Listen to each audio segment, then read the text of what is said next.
Hello, friends, and welcome to another installment of Go Tell It on the Mountain. How are you today, Joe? Well, I'm going to tell you, I've also worked in the addiction field, Hmm. and I used to have some clients who would say to me, I am blessed. Yeah. That's what I'm going to say I am today. I'm blessed. I think the reality of recording about something that's really beautiful, this visit that I'm going to be with you on Sunday, in the middle of a very tender moment in our world, I just think sometimes how the Spirit works. In That's the right. midst of what seems like darkness, there is an opportunity to have light. And I'm so grateful to be with Tabernacle on this Sunday because there, from as we describe what the visit will be like, there will be light. So I'm going to jump right into that light and ask if you might talk to me about your call to Tabernacle. So a decade in, Yes. what drew you there at the beginning? I love to tell this story, and I'm a storyteller. So if I get too long, you'll have to cut me off. I'll pull your coattail, the virtual coattail. Go for it. Well, just a little bit of history about me that a lot of folks outside this congregation may not know, of course, is that I was a United Methodist minister for 25 years until I came out of the closet and the bishop said bye-bye. And I thought that was going to be the end of my ever serving a church again. And the only recourse that I could come up with was I went into the addiction field and served in the mental health and addiction field for the last 40 years. So my phrase in my life, my philosophy is God opens doors and I walk through them. My getting into the UCC was, of course, a blessing. And I won't go into that long story, but how it affects my coming to Tabernacle is this. At the time, I was serving full-time as a clinical director for a residential treatment program in Worcester for men that would otherwise be homeless.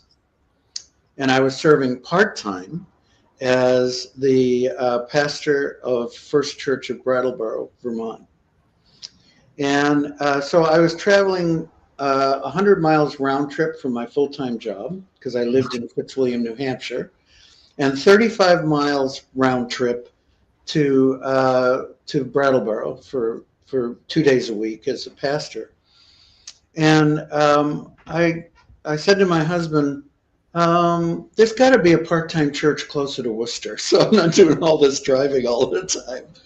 And so I put my profile out there, and I was candidating at another church near Worcester, and in fact had already preached the neutral sermon. Wow. When the area minister for Tabernacle asked me if I would consider coming to Tabernacle. And I looked at, and I'm not telling any tales out of school because my congregation has heard me tell this story, that when I looked at the profile and I studied all the materials that I could get about it, I said no minister in their right mind would touch this church with a 10-foot pole because they had been through a horrendous chaotic experience. And I said, but you know what? I think I have the wisdom, the experience to handle this and to help that congregation. So they had had a church split when the previous minister left. There was 30 people left with that minister. 10 of them were top givers. The choir director resigned, the organist resigned, all of the deacons resigned. So as a friend of mine who used to be on the national staff said to me, Joe, you have a new church start that has a building and an endowment. But I said to them, they were looking for a second interim because their interim, their husband got a job in New York and she had to move. Okay. And I looked at it and I said, you're not ready for an interim pastor. You've really got to process what happened, where you are now, and what you do for the future. And I said, you need a designated term. And I won't come for less than 3 to 5 years. So they thought about it. They worked with the area minister. They sent me a contract and it said, I looked at it and said, nope, what you've sent me is a glorified interim. And this needs to be a designated term. So they worked on it some more, and they then came up with an appropriate one. There was the 3-year contract, which I thought was too short for what had happened here. Do you want me to go into that next phase about how I got to be settled pastor? Yeah, sure. Okay. So what happened then next is that at the end of, when we're coming to the end of that 3-year term, members of the congregation were asking the moderator at that time, when are we going to call Joe as our settled pastor? Mm. And he was very clear to them at annual meeting and council meeting and said, Joe's been very clear. He won't be our settled pastor until we decide what we're going to do with this building. And so they extended my contract another 18 months. And at that annual meeting, they appointed a visioning committee, which began the task of what are we going to do with this building. Mm-hmm. And they've been working on that for the past 7 years. We've been working on it together. But I agreed to be settled pastor because for 2 reasons. One, by the 3rd meeting, that group said, we're not going to talk about the building. We're not going to talk about finances. Whatever we decide has to be faith-based and mission-motivated.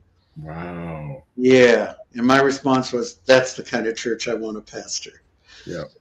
And they then split into 3 groups that went off to try to find 3 different avenues of what we might do with this 100-year-old building. And then the co-moderators came to me at the end of that 18 months and said, we don't know what to do. And I said, about what? And they said, we're at the end of your contract and we haven't decided what to do with the building. And my response was, but it's not my thing anymore. You all have owned this. You've got 60 people working in 3 different groups on task trying to work on this. This is your thing, not mine anymore. And I'm willing to be that kind of pastor. Amen. So I got to be settled pastor. Now, this is, you may say it's what I just talked about, but if you were to pick something in the life of the congregation, you've been there 10 years, the church is celebrating 100 years in this building. What's something that's exciting you about Tabernacle right now? Oh, I can easily talk about that. Part of our claim to fame in Christendom is 1812. In 1812, this church is the church that ordained the first American foreign missionaries. And among them was Adoniram Judson, who went to Burma and started churches in Burma. We have folks that come from all over the world, especially modern-day Myanmar, to pray at the bench where they were ordained. We have a whole room, which you can see when you come. Yeah. We have a whole room dedicated to 1812 because we have the bench where he was ordained and pictures and all of that. And we have a Bible in Burmese because he's the one that translated it into Burmese, which is still the Bible used in Myanmar today. Wow. So this church has a long history of being involved in mission. Now, when I came 10 years ago, there really wasn't much else going on but Sunday morning worship here.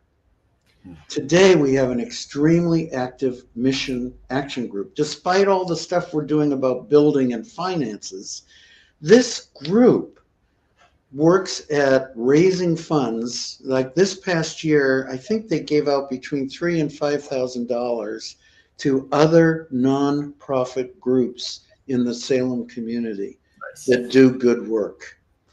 And so, you know, they're really, that thing about mission is extremely important to them. And their commitment is to stay a worshiping community in this, regardless of whether we're in this building or somewhere else, and reach out and do mission in this community. Oh, wow. Thank you for that. And if someone wanted to see the bench in person, Yes. Maybe hear me preach on Sunday, but be in fellowship with us at Tabernacle, how can they join us for worship? All right. Our service of celebration this Sunday of 100 years in this building is at 3:00 at Tabernacle Congregational Church, United Church of Christ, 50 Washington Street, Salem, Massachusetts. We are on, it will be on Zoom. However, we don't publish our Zoom link because we've been Zoom bombed twice. I'm sorry. One was for an ordination service because the church where the ordinand came from as an associate member published the link. So we do not publish our link. But if folks hear this between now and Sunday and want to contact me personally, we'll give them the link, but we don't publish it publicly. Okay. But it'll be recorded as well, and it goes on our website after that. Well, Joe, I wanted to say thank you for taking time on this post-election day to talk with me, but also looking forward to being with Tabernacle on Sunday to celebrate 100 years in your current building. I just want to reflect back to you.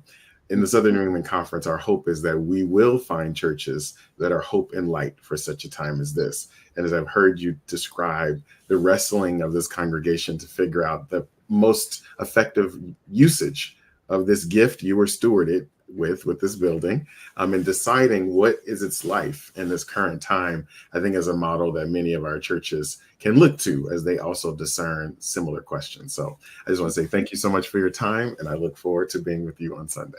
And the same here. We are feeling blessed that you are coming. So thank you. Thank you so much.